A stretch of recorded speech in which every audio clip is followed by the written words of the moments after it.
for joining us today in our webinar. Welcome. It's Risk to Reward, Leveraging Organizational Risk as a Competitive Edge. I do have a few administrative tasks to cover first. We'll be launching poll questions throughout the webinar for CPE credit during the session. To receive credit, you must participate in the 3 polls and that you see on your screen during the webinar. If you have any questions related to the webinar material during the webinar, please submit them via the question feature on the control panel. If your question cannot be addressed, a member of our team will follow up with you after the webinar. Materials for the webinar, which is really just the bios and just a brief sales sheet are attached and can be downloaded on demand for access after the session. At the conclusion of the webinar, a short survey will launch, which will need to be completed for a report to get the CPE. CPE certificates will be sent within 7 business days of completion of the webinar. So that concludes our administrative task. Today, I'll be your moderator. My name is Jamie Loop, and I lead our risk practice at Sikich. With me are Steve, Matt, and Andrew. They're leaders within our risk practice. Steve will start by doing a brief introduction of himself. Thanks, Jamie. I'm Steve Randall. I lead the Sikich's GRC practice, which means I oversee governance, risk, and compliance services that help our clients strengthen internal controls, manage risk, and meet regulatory requirements. My teams deliver internal audit services, Sarbanes-Oxley compliance, enterprise risk management, fraud investigations, and IT risk advisory services. All of these with the goal of aligning risk management with strategic business goals. Matt? Welcome, everyone. My name is Matt Chabone. I lead the third-party risk assurance practice here at Sikich. My team and I focus heavily on SOC 1, SOC 2, ISO, CMMC initiatives in combination with other third-party assurance frameworks you may be familiar with, both from an advisory and an audit capacity. All right, appreciate it, Matt. And Andrew, last but not least. Welcome, my name is Andrew Yasinovich, and I lead the GRC technology enablement within the risk advisory practice. All right, perfect. Well, today's conversation is going to be a lot about transformation, really moving your organizations from risk avoidance to a risk advantage. Today, we're going to unpack how technology, partnerships, AI, and the new governance models can turn risk management into a measurable business value. To start, let's talk about how we can take a more strategic view of risk management. Today, our executives are being asked to manage risk while also driving growth. That tension also creates opportunity, however, if we get in the right mindset. So to start, Steve, how do you define the shift from risk avoidance to risk advantage in the GRC space? Well, Jamie, thanks. It's a great question. I think this really gets to the heart of how governance, risk, and compliance has evolved over the years. Now, traditionally, organizations viewed risk through a defensive lens. Risk was something that needed to be minimized or avoided. But today, where innovation and agility drive competitiveness, risk management can't be just about preventing bad outcomes. It has to be about enabling smart, informed decision-making. The shift from risk avoidance to risk advantage means embedding risk thinking into strategy rather than treating it as a compliance checkbox. You know, it's about creating transparency, knowing where the real exposures are, understanding your risk appetite and risk tolerance, and using that insight to pursue opportunities. For example, when a company evaluates a new technology or maybe a new market, GRC's role is to ensure the right controls, the right governance, and data are in place to move quickly and responsibly. That's where risk becomes an advantage. It creates trust, resilience, and agility. And I think resilience is a word that I'll be using throughout today because it is about resilience. So to me, risk advantage is about turning GRC from a gatekeeper into a strategic partner, one that helps leaders take the right risks rather than avoiding all risks. And so for me, that's how organizations grow safely and sustainably. Great answer, Steve. So basically having internal audit and your risk practices, having a seat at the table for the strategic conversations of the organization. Absolutely. Having a seat for internal auditors, having a seat at the table and strategic decisions is, I think, critical going forward. Again, not to warn against decisions, but helping align risk management to take advantage of opportunities. Absolutely. I like that. So, Andrew, in your experience with software risk and digital transformation of organizations, what does it mean to treat risk as a strategic investment instead of a cost? Okay, great question. So I think if you talk about digital transformation, which are software heavy related environments, risks aren't just threats, they're intertwined with opportunities, right? So we talk about digital transformation often involves migrating legacy systems, adopting AI, machine learning, or scaling cloud infrastructures, all which amplify risks like data breaches, integration failures, vendor dependencies, etc. And treating these costs leads to siloed checkbox styles and efforts that stifle agility. So what do you mean? What do I mean by that? If you start to look at it in the digital transformation lens, cybersecurity, investing in threat modeling integrated into your SDLC, not only prevents breaches. So let's think of Okta, how Okta works now in environments to prevent breaches when it comes in through cybersecurity, as an example. Let's talk about operational resilience and transformation. Downtime can cost millions of dollars if you think about AWS outages on e-commerce. So if we're viewing redundancy investments like multi-cloud setups as strategic, as that allows for faster scaling and experimentation, it turns potential failures into learning loops that drive innovation. So if I were to say from my experience specifically, having guided multiple very complex digital transformations through reading countless case studies, organizations that embed risk management within the transformation not only just lead to mitigating hacks, but enable secure remote ecosystems that attract top talent and customers. Customers want security inherent builds a customer base, etc. But conversely, firms that curb risk concerns not only face immediate costs, but long-term reputational damage and eroding market share and invariably client loss as well. Yeah, great answer, Andrew. That's making that investment and really being proactive with risk, which kind of leads to the next question and cues me right up for Matt. Matt, can you share how you think an example of where proactive risk management actively created business value or differentiation for a client?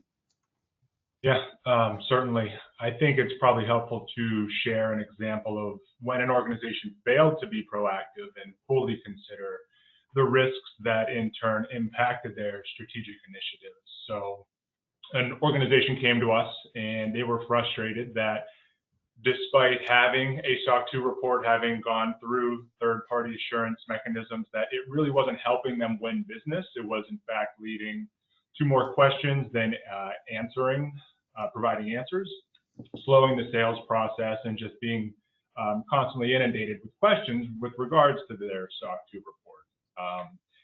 And upon learning more, we had realized that their auditor had taken a check-the-box approach. The report was technically compliant, but it really lacked depth. It didn't accurately reflect the client systems, their architecture, their key security controls, and how their technology truly supported the customer data protections and their information security program. So prospective clients and partners were questioning the report's credibility, and the sales team found themselves constantly explaining gaps in the report, and it just failed to really build that trust amongst the customer and prospect base. So we helped them to really rethink not only their SOC 2 program, but their information security program as part of a broader risk and growth strategy. We worked with them to clearly define the system boundaries, document control ownership, and really align our testing procedures with how the platform performed. And it helped to tell their true story, really reflect the system and the services that they were providing to customers, and more importantly, how they were providing it in a secure manner. So it helped tell that story, demonstrating not only compliance, but a deep understanding of their their information security program, their risk management practices, and their operations. So prospects and vendors then in turn viewed their SOC report as more credible assurance. It helped to accelerate the sales cycle, less friction involved with the questionnaires and the follow-up after reviewing the SOC reports.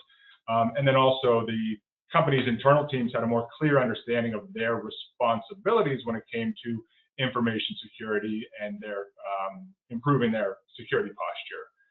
Most importantly, leadership could then use the SOC 2 report as more of a strategic asset and a sign of maturity that supported both the growth and confidence at the organization. So here from the onset, the organization failed to assess really the reputational and operational risks of distributing reports from, I don't want to say questionable auditors, but not really committing from the onset, and undergoing an audit that was both valuable to them and their client base. So by embracing these initiatives and investing in these initiatives from the onset, the company turned their compliance into differentiation and proved that credible assurance is not just about risk reduction, but also about enabling trust and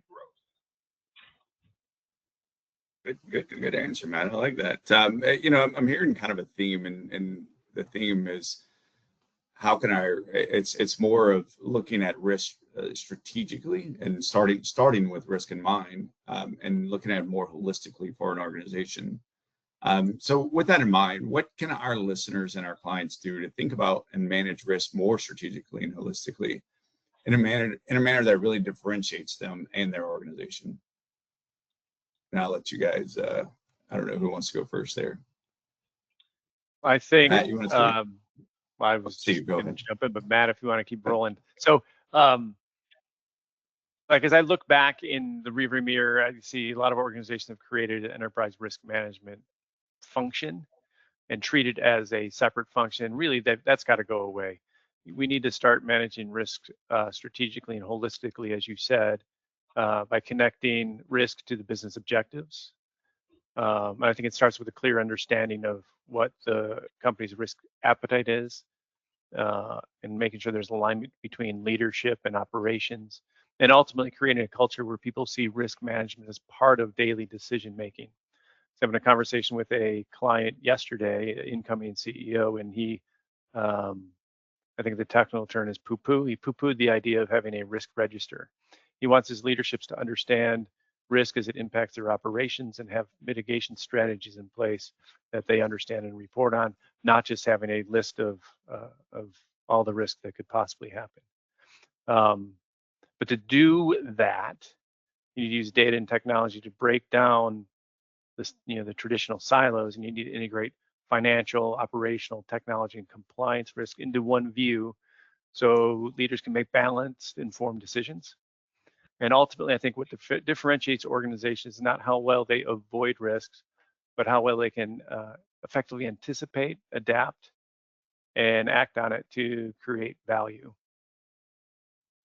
I like that. And it's, a lot of times you see people react to something, and organizations react to something once the event has occurred. But like you're saying, being more proactive and preemptive, and doing that risk register, to really threat modeling almost, and tying your risk directly to the organizational goal. So I like that. Matt, did you have something to add, or Andrew? My response was going to be in line with Steve's, with the only caveat I'll add: the importance of commitment when it comes to management, and committing to, not just the initiatives, but incorporating it into your strategy. I think a good example of that would be, the recent CMMC, Cybersecurity Maturity Model certification amongst the DIB. That initiative has been a long time coming. Those who have prepared for that are now positioned to achieve compliance and serve the strategic initiatives of their business. Those who have waited are now forced to adopt quickly, otherwise risking, business and strategic opportunities that are coming here in this next 2026, this next calendar year. That's a good example. CMMC obviously is, with the new law and everything, the requirement is starting to, organizations are required to be CMMC compliant. So that's a good point. Andrew, do you have something to add? I think both my colleagues stole my points. I'm kind of out of points for this one. Okay. Well, that means it was good answers. I like it. All right. So we're going to start with our first poll question. Make sure if you want CPE that you answer this question. Mike, you kick that off. There we go. So how would you describe your risk approach? Compliance focus, operational control, strategic and growth driven, or still defining it?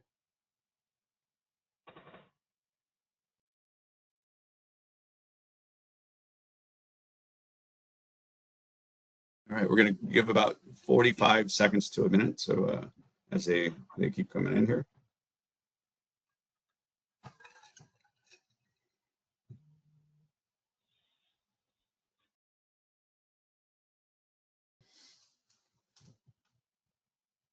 All right, I think it looks like it's slowed down. So, man, it's pretty split across the board for the most part. Compliance focus, operational control, strategic and growth driven, and still defining it with the being the lowest. But that's interesting insight. All right. Our suggestion maybe was strategic and growth driven.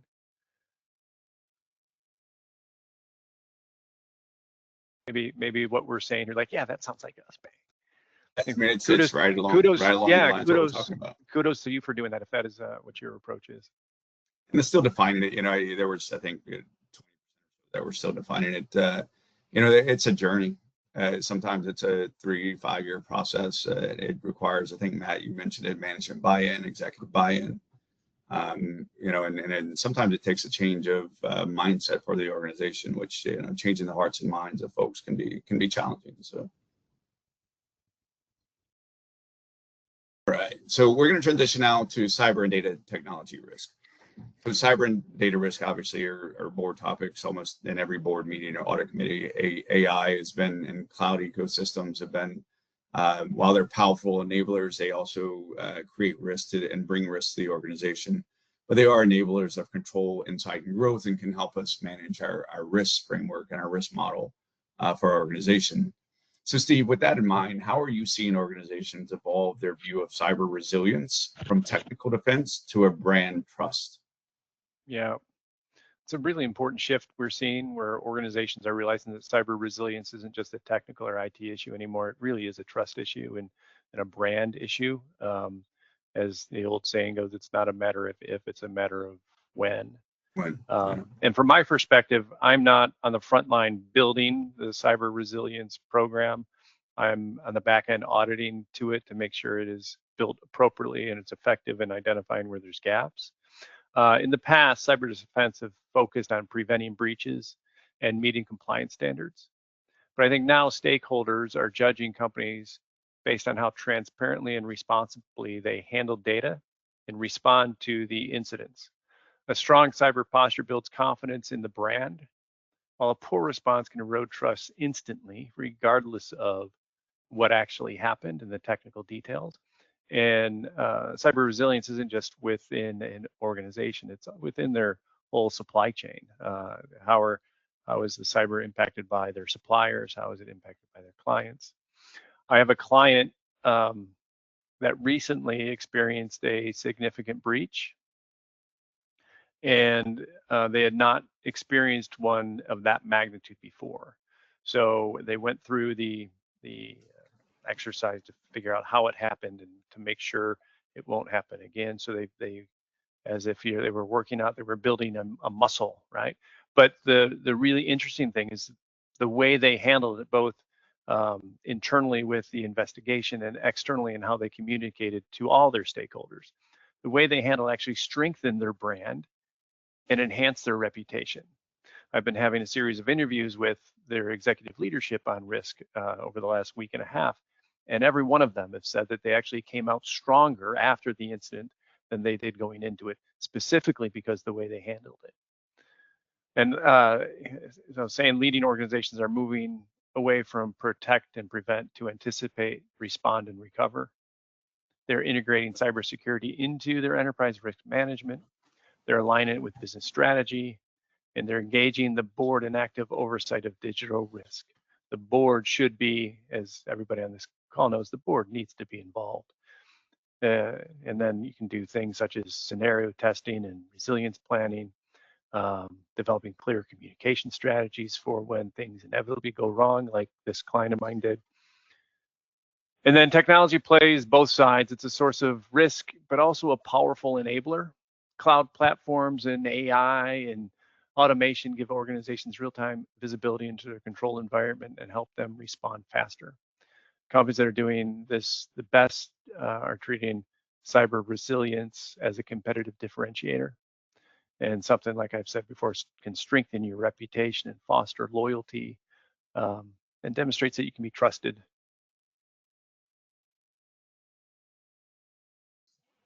Good deal. Yeah, it's very good and thorough answer. I think you know it builds trust with your clients, with your customers, just demonstrating that cyber resilience. You know, with that in mind, Andrew, you know, we're kind of, I'm going to transition a little bit because you mentioned a bit about AI and leveraging AI as part of kind of the resilience model.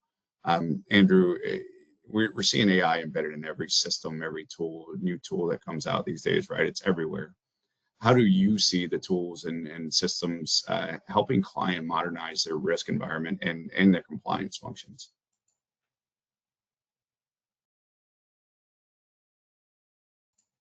Oh, you're on mute, Andrew. I mean, AI is exploding. I mean, we've talked about this. It is everywhere. So if you start to look at the transformational potential, like we're talking about automating manual processes, taking them out of the business. We're enhancing predictive capabilities. We're talking about enabling real-time decision making. Some of the stuff that we offer to our clients with their implementations.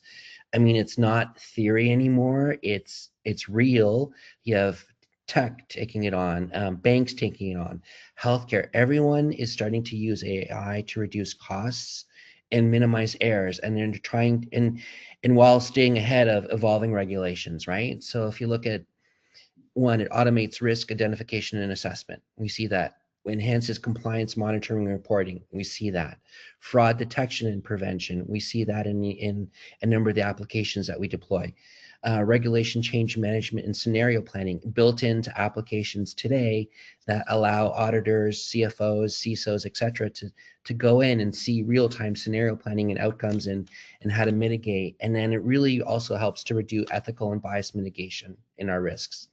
So I think if you look at how AI is embedded, like there's a real ROI, and there's an ROI that can be achieved as quantifiable. Talking about reducing compliance costs is up to 30%. We include that in our SOWs in our presentations. It improves risk detection and improves risk detection accuracy by 50% or more. We know that because we've seen it.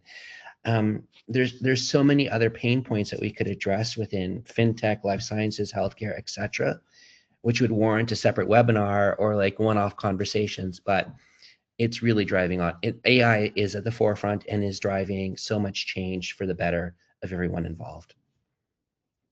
Yeah, I mean, it is absolutely, and we're seeing it in our day-to-day, aren't we? You know, pretty much every client we have, every conversation we're having, it's how can AI enable risk management, risk mitigation, or even just enable processes within an organization, which actually creates a little bit of risk. And with that in mind, Matt, as AI becomes part of audit and insurance workflows, what new risk and governance challenges are you seeing emerging?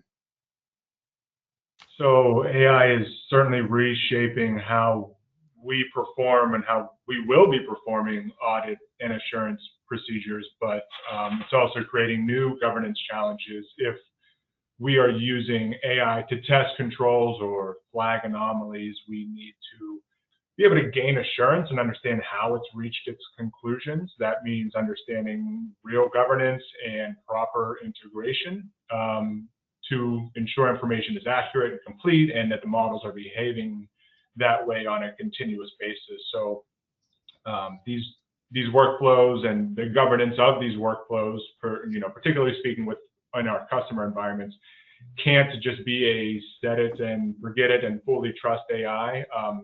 These models need to learn and evolve, so there needs to be governance and oversight implemented into these procedures to obviously reach the desired outcomes. The organizations that implement these governance capabilities will be the ones that enable trust and the competitive advantage, but we as auditors must do the same. I think there was a recent example in the news about a reputable auditor firm who may have used AI to generate an audit report that contained, we'll say, inaccuracies. So I think obviously the auditor failed to implement these governance and oversight processes, simply ignoring the risk of proper oversight led to misinformation, failed integrations, inaccurate data sets. It led to a catastrophic audit report. So we have implementation risks, governance risks, and risks that will erode trust. So we must fully consider these risks throughout the audit process, and then certainly our customers must consider these, our clients must consider these risks when they're implementing their own models and their own data sets. You know, Matt, to that point, do you think we've reached a point at this point where AI actually enhances compliance rather than complicates compliance? I think it certainly does enhance compliance from an efficiency standpoint, depending on the information that is obviously fed and the integrations. It could complicate if it's not, generating the accurate. So it goes back to trust but verify. Use it to create efficiencies, but you can't fully leverage, at least in my experience, the desired outcome. Yeah, absolutely. Yeah. And Steve, yeah, I mean, I'm nodding my head in agreement. I mean, you and I spoke at a conference last week about AI and AI governance, and it was interesting to me that when you asked the question, who blocks AI at their organization, it was 10 or 15% of the people in the audience raised their hand. And my fear is that two things with that is, number one, even though they've blocked it, it's being used because people are using it to become more efficient, which is fantastic. But also, if you blocked it as an organization, you're not exploring ways that AI can help facilitate your compliance and facilitate your risk management. You are rapidly falling behind. It is a tool that is going to really change. It has really changed and will continue to really change the way we conduct business, both go to market, but more specifically for this is turning risk into an advantage. Absolutely, and I think we've all seen it. AI models and tools that we've either built or leveraged that it's just transformational. But to your point, it does also present a little risk into your organization. So having that human in the loop or having some capacity to validate the results or make sure there's not bias or hallucinations is key when it comes to kind of building and relying on AI models. But yeah, that was a good conversation last week. I enjoyed our presentation. I am gonna kind of, we had a question from the audience. I wanted to switch that a little bit for the team here. And Steve, since you were kind of already on the path and talking, with the adoption of AI, how should risk leaders identify and avoid bias in the organization models and with their assessments? Well, our presentation last week was an hour. It could have gone on for 2 hours. We could talk ad nauseum about this. But risk leaders should start by ensuring AI governance frameworks are in place with clear accountability for data quality, model transparency, and responsible use. They need to assess not just what the model does, but how it learns. Be validating data sources for bias and testing outputs for unintended impacts. Embedding diverse perspectives in model design and ongoing monitoring helps ensure fairness and keeps AI decisions aligned with organizational values and compliance standards. It is setting up the framework and the policies and the data that it's learning from to make sure that you're producing the outcomes that you were intended. And then, as Matt had said, the human involvement to make sure that you're augmenting human review, not replacing it. Because over in Australia, that created that big problem that Matt was talking about. It can never happen here in the United States, right? It was over in Australia. Yeah, it's only Australia. Matt or Andrew, you guys have anything to add to that?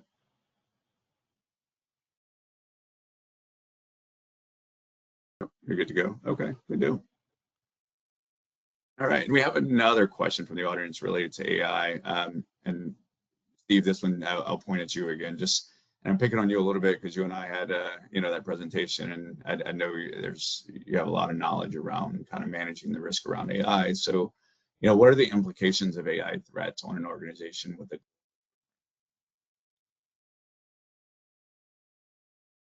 With the global footprint? Yeah. Yeah. So AI threats have global implications because they cut across borders, regulations, and cultures. We talked about an example last week, how if someone systematically started loading incorrect information out to one of the AI tools, it would influence the way that tool learns and provides answers going forward. So if a bad acting nation state were to do this, it would have quite bad consequences. And so for those multi-organizations, that means not only cyber and data risk, but also inconsistent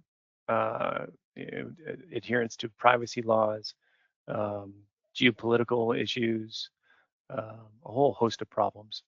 A deep fake or data manipulation incident in one region can quickly damage brand trust worldwide. And likewise, differing AI regulations require adaptable governance and potentially localized compliance. In the US, this could be state by state because more states are going to start rolling out AI governance requirements. We were in California and they've got some regulations. Texas just released some regulations. There are multiple states that are also considering it from the legislative branch. So organizations with a global footprint need coordinated oversight, consistent policy, centralized risk monitoring, and strong regional accountability.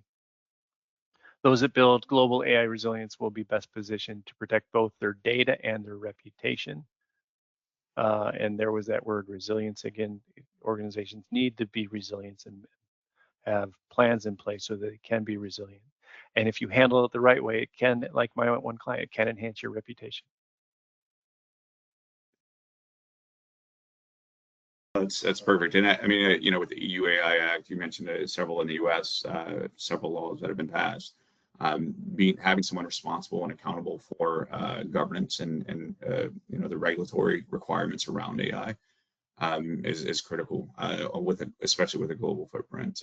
China has a law around AI adoption. Australia has one. Every country is coming out with their own law around AI adoption and the use of AI. So just to your point, Steve, I think that's a key element for global organizations. Matt or Andrew, anything to add? You're on mute again, Andrew. We're seeing a lot of questions come up about where's the data residing? Is it residing in my system and the AI is going to go forth and extrapolate and give me answers, or is this public data, or am I taking company data, putting it on the cloud and AI, and people are going to have access to it through prompts, etc. So we're answering and responding to those questions with tools that are AI specific to data sets within organizations, not pulling from exterior or outside data sets, and then we're the security wrapped around it and etc. So I mean, data and storage is a big conversation. Yeah, 100%, especially like you said with the cloud, and that in mind, I see, and I think we're starting to do this as a firm and as a team. The risks, we're looking at cloud risk and AI risk kind of in tandem, because obviously most of these AI solutions sit in a cloud environment, and so managing and monitoring their risks collectively, I think is key, right? So with that in mind, Andrew, when clients talk about cloud risk, what misconceptions or missed opportunities do you see most often? It appears that I'm getting the most difficult questions of the bunch. I enjoy that. I tagged you for the most difficult questions. So if I were to think about misconceptions, a few come to mind. So one would be the cloud is inherently less secure than on-prem. Not true. Your cloud provider handles all your security responsibilities. Not true. Data in the cloud is automatically secure or insecure by default. Cloud adoption means higher costs and more risk without benefits. Not true. And then more security tools equal better protection. Again, another misconception. Taking those misconceptions and turning them into missed opportunities is you're overlooking cloud native innovations. You are ignoring compliance and resilience gains. And then if you're failing, the other missed opportunity is let's approach it from a hybrid approach and start to do our on-prem and cloud and migrate to the cloud fully, but in a manner that is accommodating both what we have on-prem and SaaS, and then do it slowly versus and all just jump to the cloud. Those are the missed opportunities of that I see so far, I've experienced.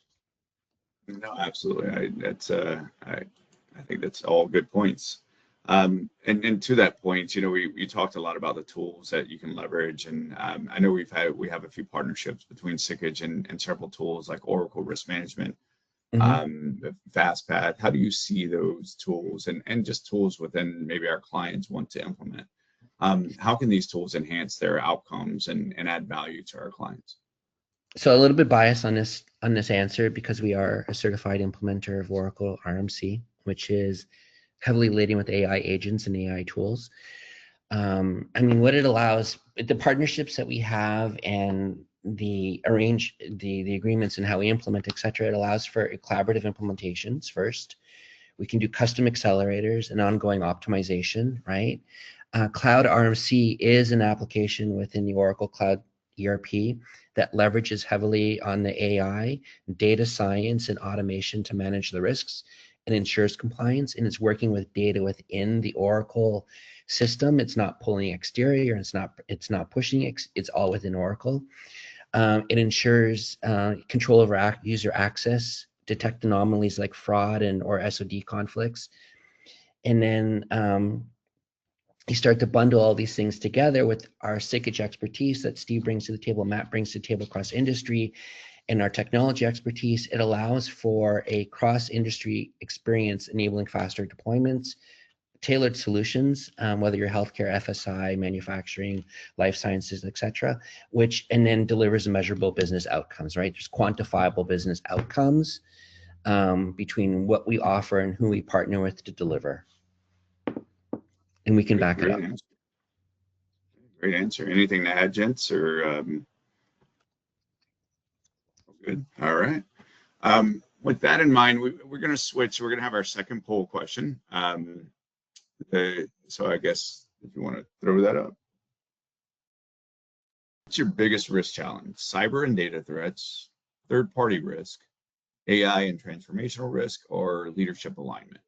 That means leadership alignment with your risk and support and buy-in, basically.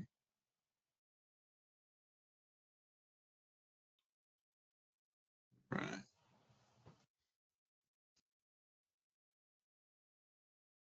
So before we transition, if anybody wants to ask any questions, there's on the right side, there's a little square with it looks like a comment bubble with a question mark. You can feel free to ask questions, and we'll try to address those as we're going through our presentation.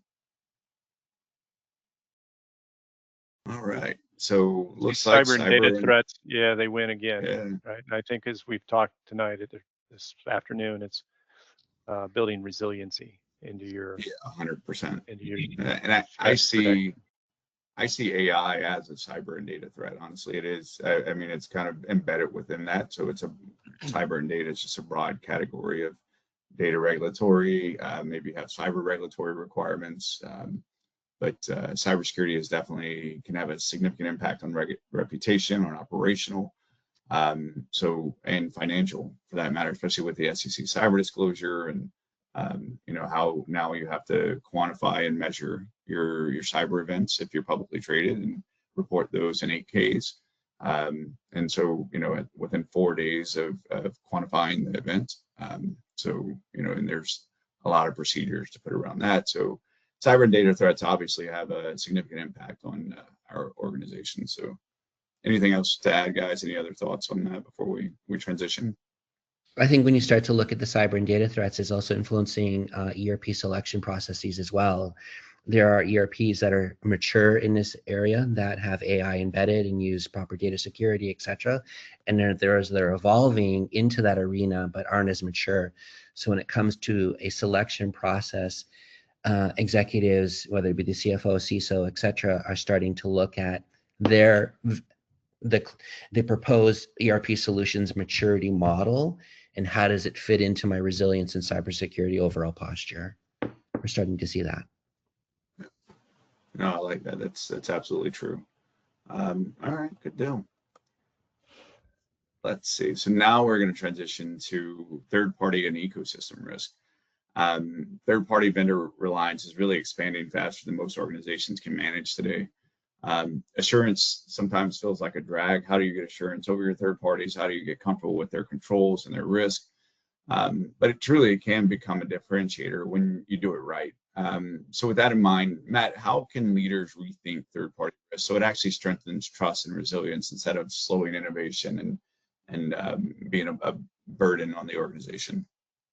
Yeah, unfortunately, we certainly hear that a lot, that it slows innovation, and that doesn't necessarily have to be the case, but certainly do understand that because you devote resources to audit procedures, you respond to questionnaires, you have to devote resources to developing compliance policies. But if you think back to my first example, there was an organization who failed to fully commit and invest from the start. So really nothing slows innovation or wastes time more than having to do something twice.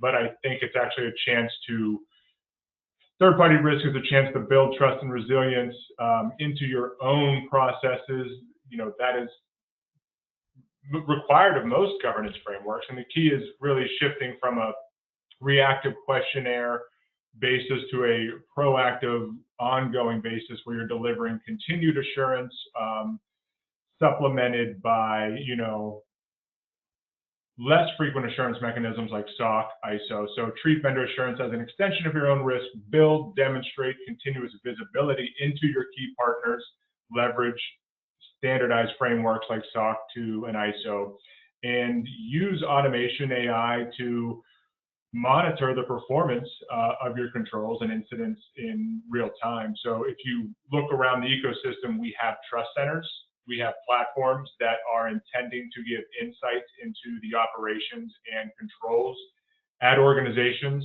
and even amongst their supply chains in some instances, in some ecosystems, giving insight in real time. I think that is great, but I don't think we're necessarily there yet where we're in a position to fully rely on those trust centers, just given the challenges with integration and accurate data sets that we mentioned. So leverage the trust centers, but then ensure you're supplementing these with, you know, credible third-party risk deliverables like the SOC 2 reports, like the ISO reports, and again, ensuring that these were not just check-the-box audits. They came from reputable auditors, because these same auditors are likely the ones testing the integrations that feed into these trust centers. So I think AI, the ecosystem, is giving us an opportunity to monitor supply chains, monitor organizations in real time, but we have to ensure that these are established and governed, as we discussed before, appropriately.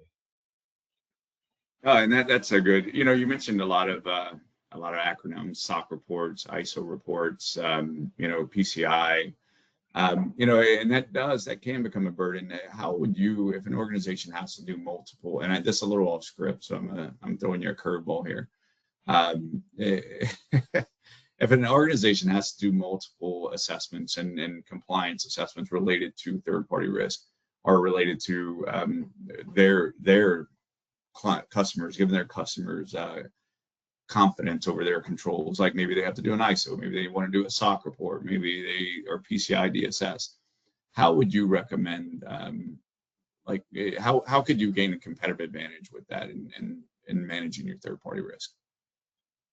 So it's building your security program, building your governance program around all the necessary regulations, commitments that you're making to customers, giving your auditors, selecting auditors that are able to view that holistically through one pane of glass and provide integrated audits that achieve all the intended outcomes. But it's really from the onset identifying the applicable service commitments, the applicable regulations that are required of you so that you're working towards all those commitments from the onset instead of trying to add on as your strategic roadmap progresses. For instance, starting with SOC 2, yes, it's okay to have obviously ISO positioned down the road, but if you know you're working towards that, you know, you want to consider all relevant laws, regulations, commitments, again, into developing that one pane of glass for your organization to oversee and your auditors to assess. So basically plan with the end in mind. If you have 3 or 4,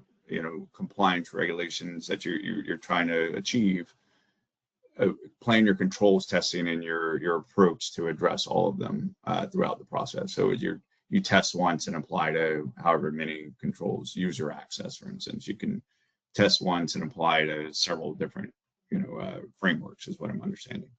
Absolutely. So thereby gaining efficiencies. Bill, all right. I'm gonna pick on you a little bit more, Matt, if you're okay. You got off easy with the AI section, so so what do you think? What do you see as the biggest challenge you see clients face when trying to balance third-party risk management and their operational speed, so their go-to-market and operational excellence? One of the challenges, well, a big challenge we've seen recently, we just spoke about, it's integrating audits and it's integrating continued customer requests. They're getting hit with PCI requests, ISO requests, SOC requests. It's difficult to accommodate every customer client, but that's where understanding your service, your geography, what you intend to deliver and commit to really helps. And then integrating that into a program that creates those efficiencies, like you said, one pane of glass, test once, apply to many, so that you're helping to alleviate all customer requests, concerns, and you're able to demonstrate the necessary compliances across the board. Good deal. All right. So I threw you off with my little curveball there. I like it. One more question for you, Matt, and then I will take one real quick from the audience. How is AI being used to streamline vendor due diligence and monitoring across a large ecosystem? And I think you hit this a little bit already, but any expansion on that? As I mentioned, there's some trust centers. We have some models for AI that are used to evaluate the compliance reports, the SOC reports, audit deliverables in a more timely fashion to identify exceptions and risks that should be addressed, considered in these reports. So we discussed a lot of it. A lot of it comes down to efficiency, but again, trusting and verifying. Lastly, I am going to ask you, Steve, from a controls and GRC perspective, how can third-party risk programs drive real business value, not just a checkbox for compliance? Right. So everything that Matt said, it's different side of the same coin, right? Matt was speaking from a potentially vendor supplier's perspective on all the different control frameworks they have to comply to, specifically SOC 1 or SOC 2. Well, I have come at it from a governance perspective, from the reviewer of those, and understanding the entirety of third-party risk, which I think is first and foremost, because a lot of organizations don't fully understand third-party risk. They think if they get a SOC report, that's enough. Well, no, you actually have to review the SOC report and see what is being covered and what complementary controls you need to implement as an organization to mitigate those risks. But third-party risk programs create business value when they move beyond that check the box approach and become enablers of trust, and the keyword I've been saying, resilience. And from an internal controls perspective, this starts with understanding the full ecosystem, not just your high risk vendors, but all critical partners, and mapping how their performance, their controls and compliance impact operations and meeting business objectives. Strong risk programs integrate continuous monitoring, performance metrics, and scenario analysis to anticipate disruptions before they happen. One of us mentioned the AWS incident of a week and a half ago. Building plans for when something like that happens, how do you quickly pivot, and are you resilient that you can absorb that? And those organizations that are resilient will be the ones that survive long term. So programs that are standardizing risk assessments and automate reporting and provide actionable insights will empower leadership to make faster and more informed decisions. And when done right, third-party risk management doesn't just reduce risk exposure, it strengthens your organization's reputation, builds confidence with customers and regulators, and can even identify opportunities for innovation, cost savings, and collaborations. It could turn a compliance function into a competitive differentiator, which is really part of what we're talking about today, is how do we take this take risks and our compliance requirements and pivot it so we become more competitive. And you can do so with third-party risk as well. Good deal.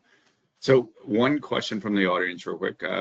Does the level of scrutiny in each of these risks, and this was related to cyber AI, does the level of scrutiny vary based on the size of the organization? And then a follow-up, would we be able to understand the differences, if any, on addressing these? Anyone want to take that, or I can take the first stab here, and then. I think the principles remain the same, but the expectations are different based on how large and how complex your organization, how many regulatory requirements you have to face.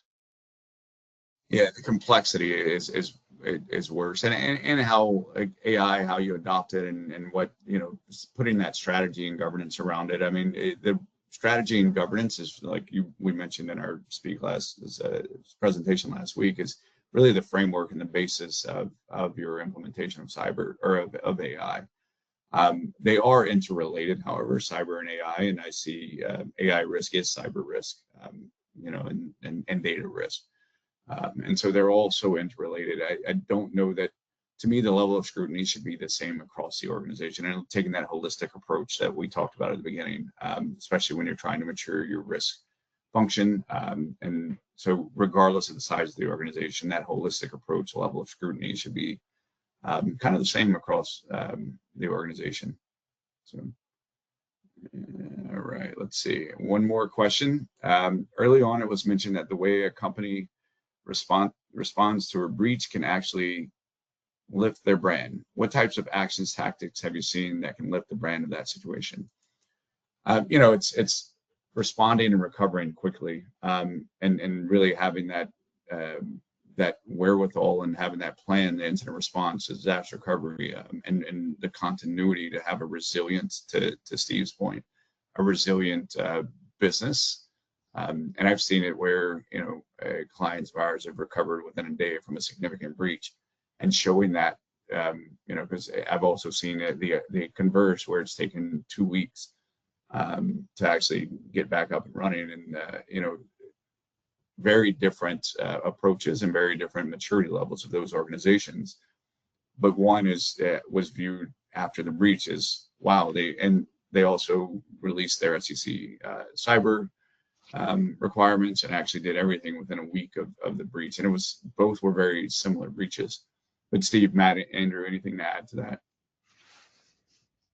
I think planning in advance for a bad event to happen includes not just the cyber team or the IT team. You got to include communications and marketing, and that's how this organization did such a great job. They communicated transparently to all their stakeholders, their clients and their suppliers, and their board, and got out in front of the messaging, and were able to communicate in real time the steps that they were taking to remediate the breach. And so through that transparent communication, again, that built looking back, it built their brand and built their reputation. Absolutely. Matt, Andrew, anything to add? Are you guys good? I mean, from our perspective, we're on the forefront of it, so we're there to make sure that doesn't happen. There's no breaches, there's no data security leaks, that roles and people's access, etc., is monitored and accounted for. So, I mean, whatever Steve was articulating post are all valid points, and I agree with them. But our focus is on preventing it, and that's what we do. So we don't have exposure to anyone that's been breached because of the work we do up front to prevent. Yeah, prevention's the best defense, right? Or offense the best defense, as they say. Mm-hmm. And so, but at the end of the day, I've seen some organizations that really focus more on the defense, because we've all heard this adage, like, it's not a matter of if, but when. And not saying that either is the wrong way, but investing more on the defense and actually recovery, and being more kind of proactive on that. Either way, I think is a good answer, but just investing in it and making sure that you're taking an approach to address the risk, whether it's prevention or detection and response. So Good deal. All right, we're going to have the final and poll question, and then we'll answer a few if we have more time. We have a couple other questions that came in, but all right. How mature is your organization in leveraging risk as a competitive advantage? Barry, you take a risk-based approach. There's organization-wide buy-in. You're somewhat, you just started, but there's a lot of work to do. Not very, there's little focus on leveraging risk. Anyway, it's more of a check the box approach. And then ensure we haven't really considered risk in any way other than, you know, checking the box and doing our compliance due diligence. All right, give it a couple more seconds here. Anybody want to get in their final? All right, good deal. And so it looks like somewhat we've started, but there's work to do. Is the clear winner. And that's, you know, that's probably typical. We see on the maturity scale for most organizations, and we use that a lot, right? The continuity scale from a 1 to 5. Most organizations sit around a 3, and there's investment versus, you know, the benefit, and so cost versus benefit. What's you know, and leveraging that and thinking through that as well is really key to the operational and risk mitigation here. But anything to add, guys? Steve or Andrew or Matt? Thank you. All right. I think this is the quietest I've heard you three. All right. I know we have a minute and a half left, so we'll answer a couple poll questions.